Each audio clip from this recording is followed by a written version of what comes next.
Doc, good morning po. Hi, good morning, Charo.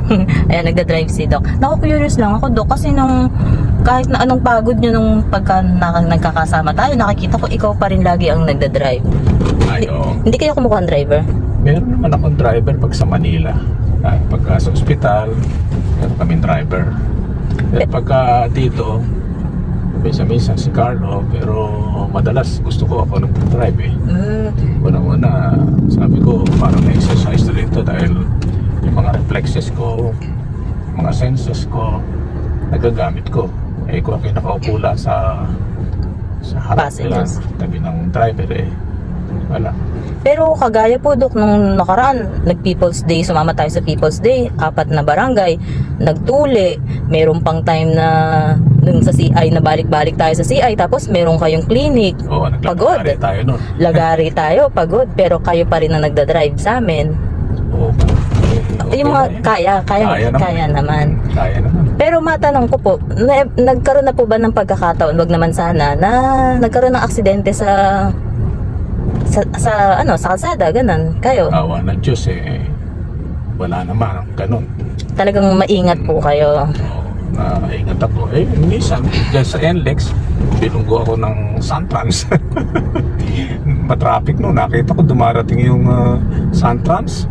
Ang bilis-bilis eh, nakahinto kami sa ginagawa kasi sa portion ng NLEX. Bus po yun, ano? Bus. Binunggo yung kotse ko. Tumama pa ako sa tatlong nasa harap ko. Oh? Kahit yung salamin nga sa likod eh, humit siya sa harap eh. Ng Diyos, wala naman akong Walang injury kayo? Walang injury. Napansin ko lang, may sugat ako dito sa tuhod. Ganun lang, siguro tumama din sa harap. Kailan po yan? Tagal na yun. Ano tagal?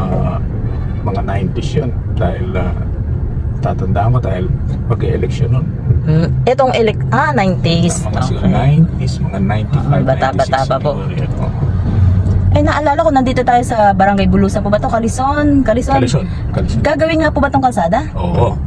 Maganda nga ito yung gagawin. Pagtutulungan ni Governor Daniel Fernando yan. Tsaka ni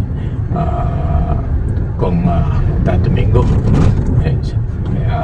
Buti, mayor natin masipag mangulit, no? Masipag mangulit eh.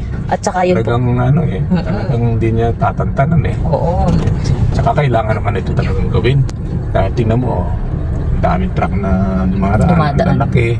Ang Hagunoy dito, Lagusan, Kalumpit, papunta Hagunoy.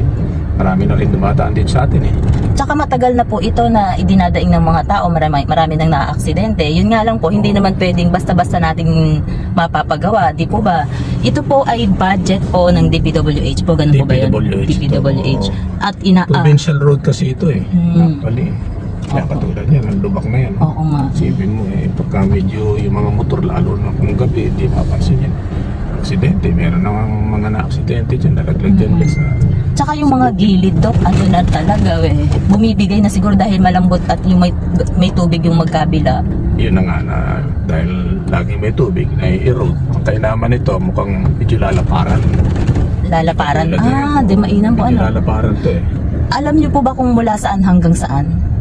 More or less? Alam po, buhat dyan sa may Iki, dyan sa may pandang Balungaw, Kalison. Diretso yan hanggang sa Lucy. So matagal yan. Most likely, Dok, aabutin ng tag-ulan. Oo. Yun ang mahirap kasi yung baha, hindi pa umuulan, baha na sa atin. Sana nga maumpisahan at least bago mag-December. At least dito sa area ng Kalison, Bulusan, maumpisahan na. Hanggang, so hindi po abot ito ng Santa Lucia? Sana umabot na Santa Lucia. Kasi nataasan na kami, tataasan na naman yung aming Ito pong mga poste ng Meralco, alam niyo po ba na kung buti po nag-ano sila, no? Inayos nila, pinalitan nila yung mga poste. Siguro dahil malalambot na ang lupa?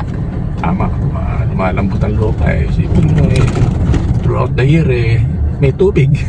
Problema natin. Talagang bumababa ang kalupaan natin. Ilang centimeter yung binababa every year. Buti nga po inaayos yung mga kable-kable kagaya sa munisipyo. Dok, napansin ko maganda na yung pagkakalinya ng mga kable dun sa harap ng munisipyo. Kaya nakakatuwa nga eh. Maging sa highway nakita mo maluwag ay maliwanag sa gabi.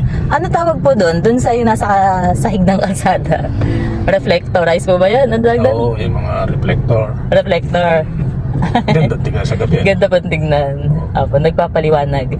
At saka, kumbaga cost efficient siya Oo, no? Kasi pinakikita mo yung linya. Kahit medyo, sabihin na, medyo madilim at least may guide ka.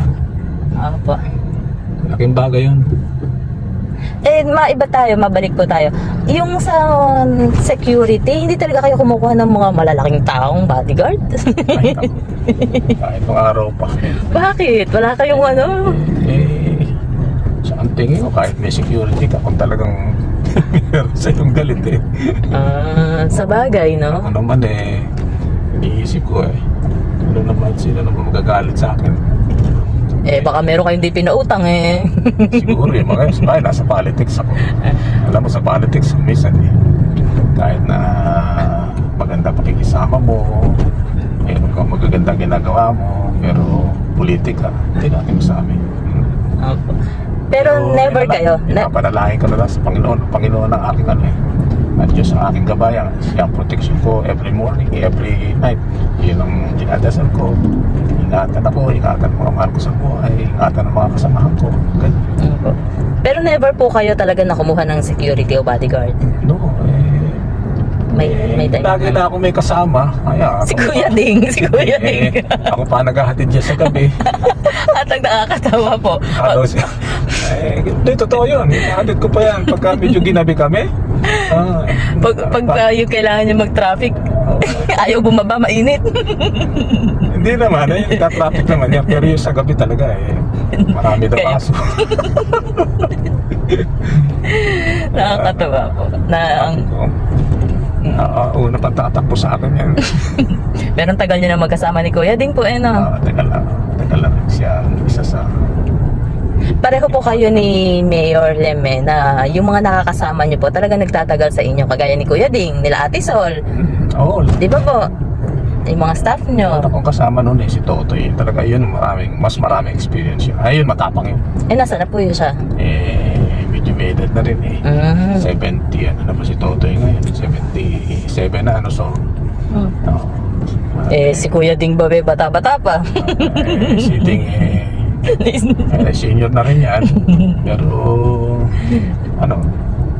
mukhang siga. May iba din naman kasama. Parang katatakutan Parang lang.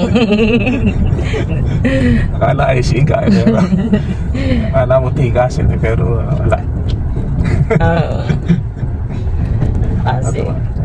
Gusto ko lang may kasama na yan. Pakakwentuhan, hindi ka naiinip.